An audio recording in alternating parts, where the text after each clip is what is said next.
Continuing our coverage of SEC Media Days, here's how LSU did in 2022 in Brian Kelly's first year. Double-digit wins after going 11-12 combined in the previous two seasons. That got the Tigers to the SEC championship game for the first time since 2019, but only the second time in the past 11 years. The Tigers then went on to play in the Citrus Bowl, where they beat Purdue 63-7, the most points in Citrus Bowl history. Now for more on the Tigers, let's welcome in our team site expert, Glen West from Go 24/7. Thanks for joining us, Glenn. We'll start with the quarterback, Jayden Daniels, in his fifth-year season, back for his second year with LSU.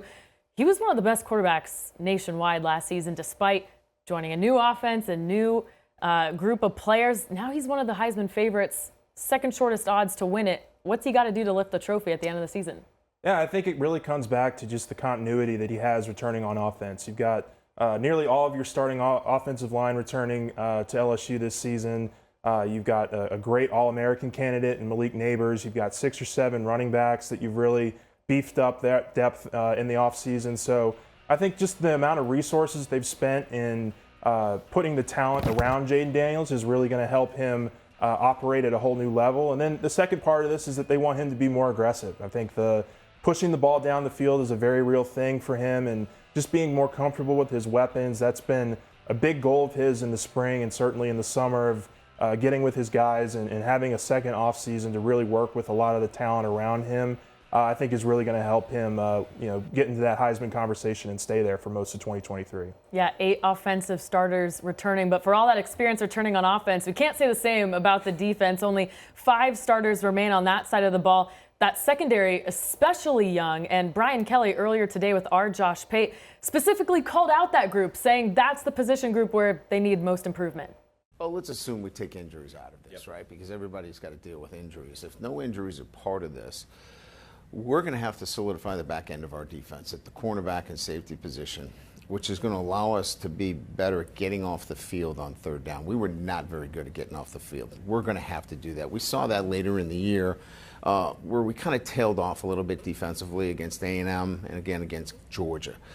If we're better there and we continue to play with a physicality up front with our offensive line, then this football team is going to be in a good position.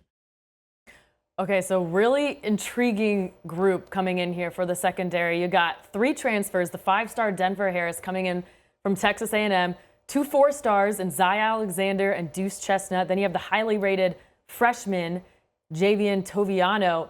Now, BK said after the spring, this group was a work in progress. How confident should we be in the secondary? I think you have to take him at his word. It's going to be a little bit of concern getting those guys up to speed. You brought in a bunch of talent in the offseason at that position, but it's also the second straight offseason here where you're pretty much replenishing the entire cornerback room. And so you have a couple of veteran safeties in Major Burns and Greg Brooks, but it's going to be a real kind of work in progress, I think, in the fall for a lot of those cornerback options to pan out. You've also got J.K. Johnson, a former high 4-star player on the 24/7 Sports Recruiting Services. He's on the roster now, and certainly Denver Harris has a lot of talent, played in 5 or 6 games for A&M last year.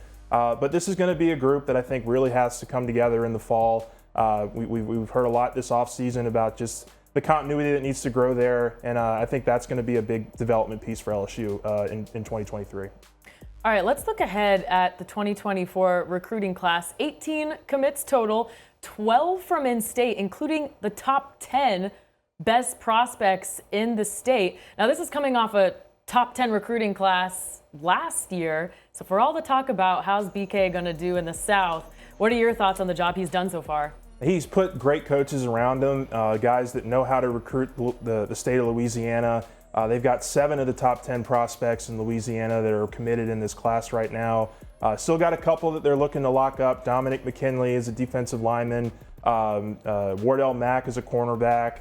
They've got Tylen Singleton is a linebacker/safety hybrid kind of player that they would all like to get in as a part of this class. But just a really stellar start, I think, just in terms of locking up the state. They didn't really do that a whole lot in the first recruiting cycle that they had last year. There was a lot of out-of-state prospects. So the fact that they've really turned their attention to the in-state players, I think is resonating with a lot of these high school prospects that are coming up the ranks. And there are certainly a lot of talented players in the next several recruiting cycles from Louisiana that are certainly keeping a close eye on how they're doing this cycle.